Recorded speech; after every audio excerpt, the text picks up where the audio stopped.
Well, this could involve some very in-depth questioning. I wouldn't want you to get tongue-tied. Don't worry, I'm very hot under pressure. You're hot anywhere, babe. Come on, did you do the crime? Isabella grins wickedly at me, then leans in close to my ear. If I was guilty, detective, would it matter? Pursing her lips, she blows a little air over my ear. Well, I can certainly offer you a hell of a deal if you cooperate with me.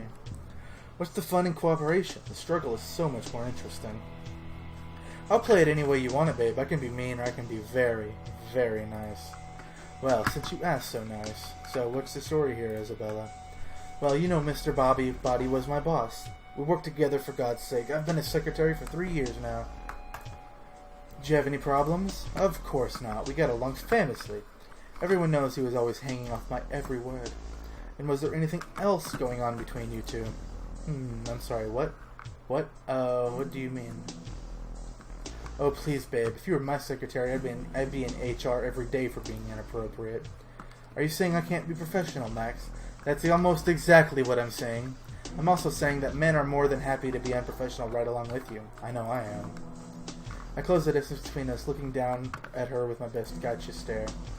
Well, fine, yeah, we messed around a bit. It was nothing serious, just a little harmless fun. Ha! I knew it, and did his wife know about this harmless fun? Well, if it's harmless, she wouldn't really need to know about it, would she? I figured. So, where were you around 7? Ugh.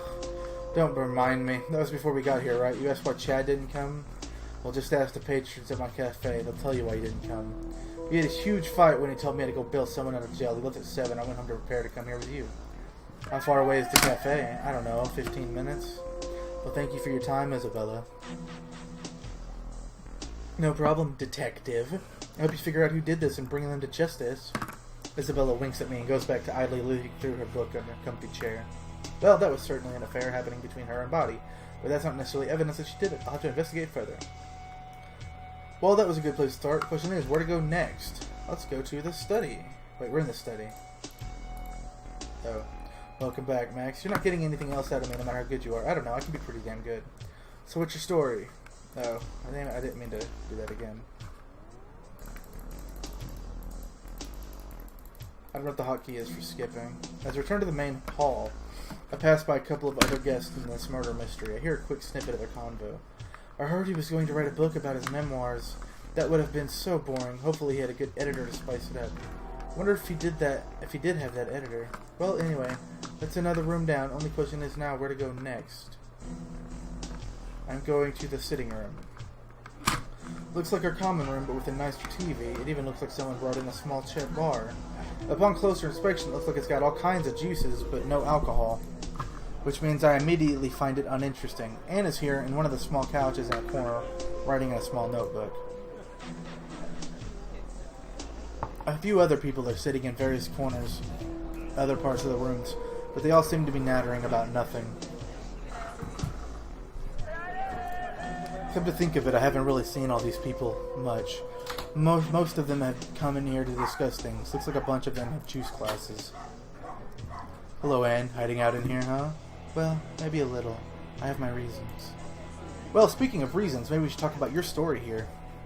Come on, let's talk about you for a while, huh?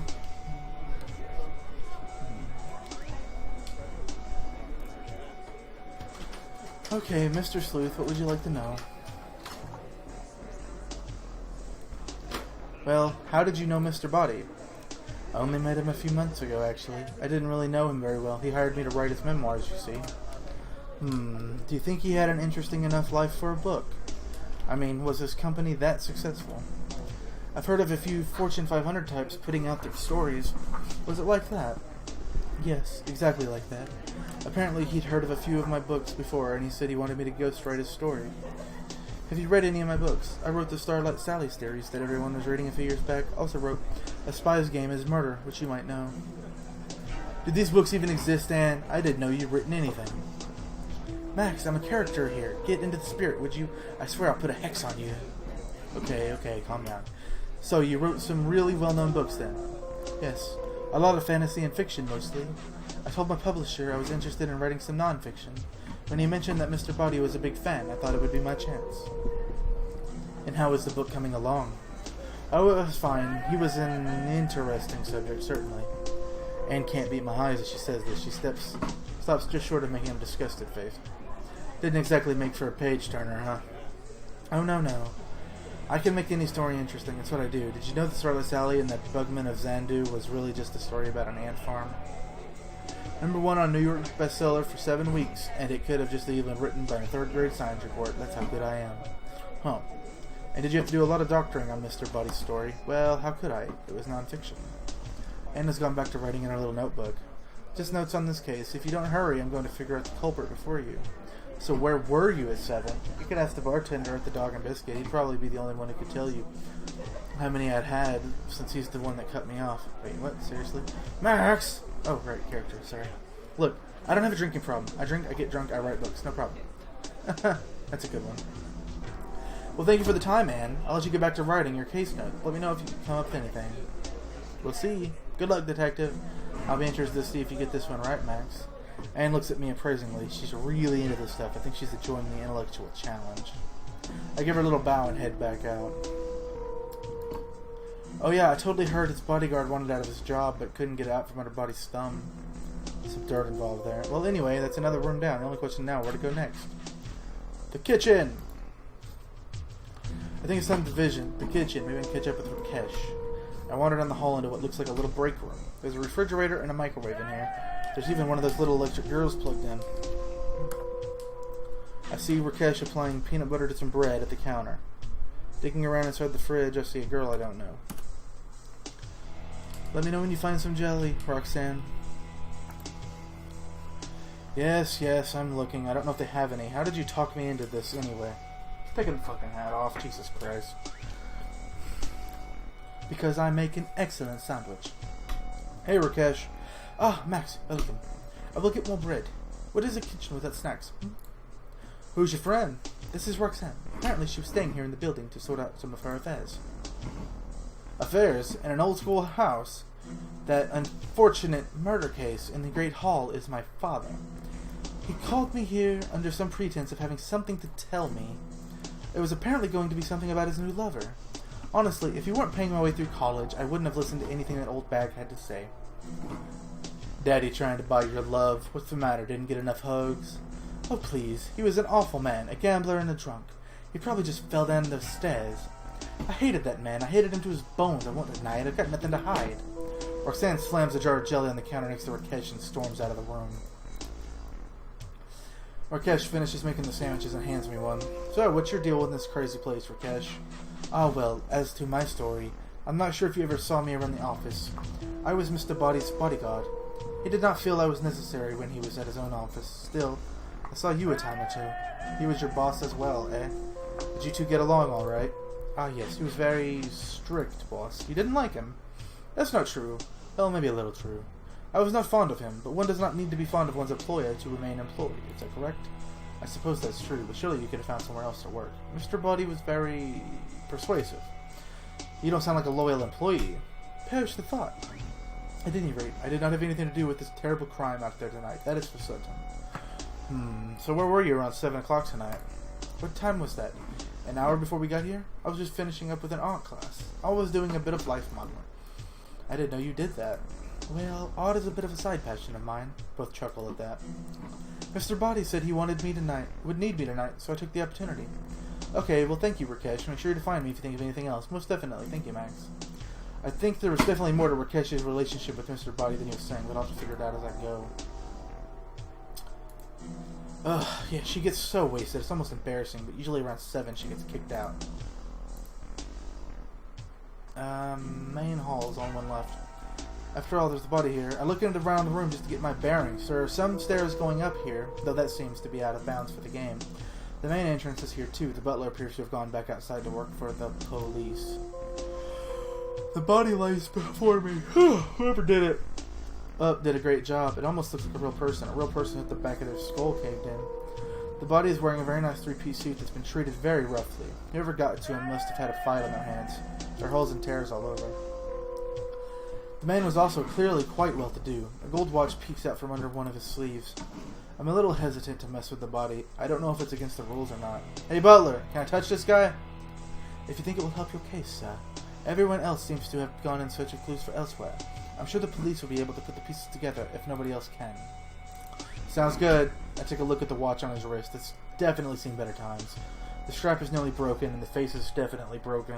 A little blood has gotten into it, on the strap and on the knob on the side. The watch hands stopped moving, stuck pointing at 7. I decided to go through the pockets of his jacket as well. After a few moments of whirling around, my hands grasped something. It's like a key. It's very small, with one of those round bodies like they use on vending machines.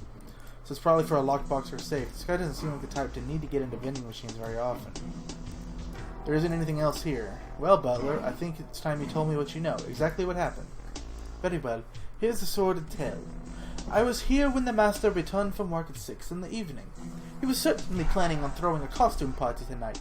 All of the invitations to you were sent off ages ago.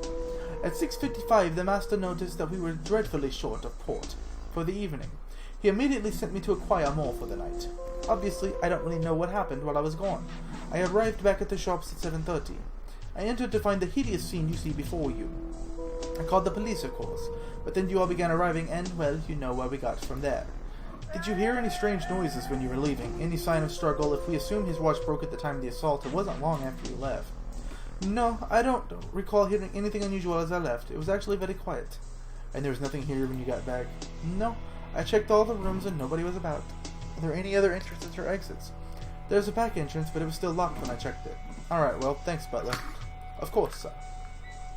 I think that's about all I'm going to get out of this place. Oh, yeah, she gets so excited. She gets kicked out at 7. Yeah, I've already done that one. I think that was everything. Wait a minute, I want to go back to the sitting room. Hold on.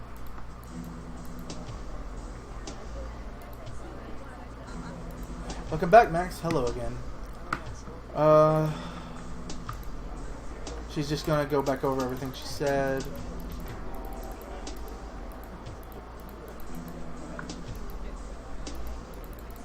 Going back over everything she said. I show Anne the small key. Isn't that the key to one of his office safes? How would you know? I found it on his body. It looks like it. I saw him use one in his office once. He said he kept personal files in it. Then he gave me that stupid wink he always gave me when he thought he was being clever. Probably had some dirt on someone he was keeping in there. He had his fingers in a few dirty pies. He'd always tease that stuff, but he never gave any details to write about. I suppose he thought it made it mysterious, but it was really just tedious. So he kept a list of files in his office safe, allegedly. He certainly didn't hear anything from me. Well, thank you for your time, man. I'll let you get back to writing your case notes. Let me know if you come up with anything. We'll see. Good luck, Detective. I'll be interested if you see if you get this one right. So I need to go back to his study.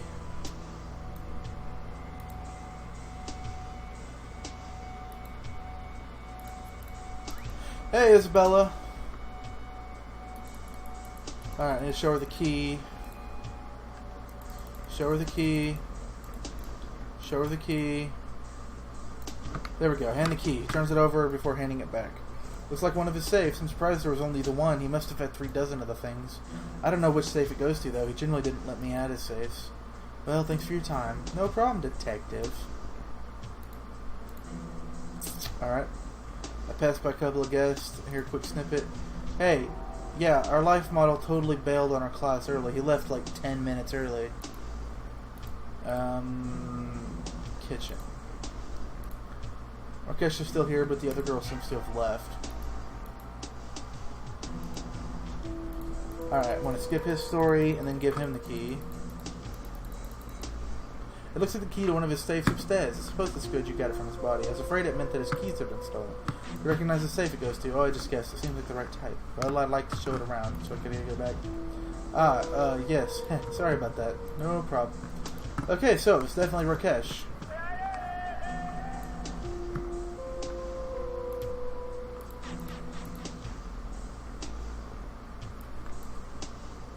Butler, gather the people. I think it's time to close this case. Very well, sir. The little guy runs off to grab everyone while I collect my thoughts. Once everyone's gathered, I stand around the body while I eye everyone. Someone in here thinks they're pretty clever. Someone thinks they've pulled the wool over my eyes. Someone they didn't count on exactly how smart I really am. I've seen the evidence. I've talked to some of you very in-depth. Isabella winks at me. The others look around at each other, sizing up what I'm going to say. And now it's time to bring this little game to a close, with me as its winner. It's all quite clear to me now.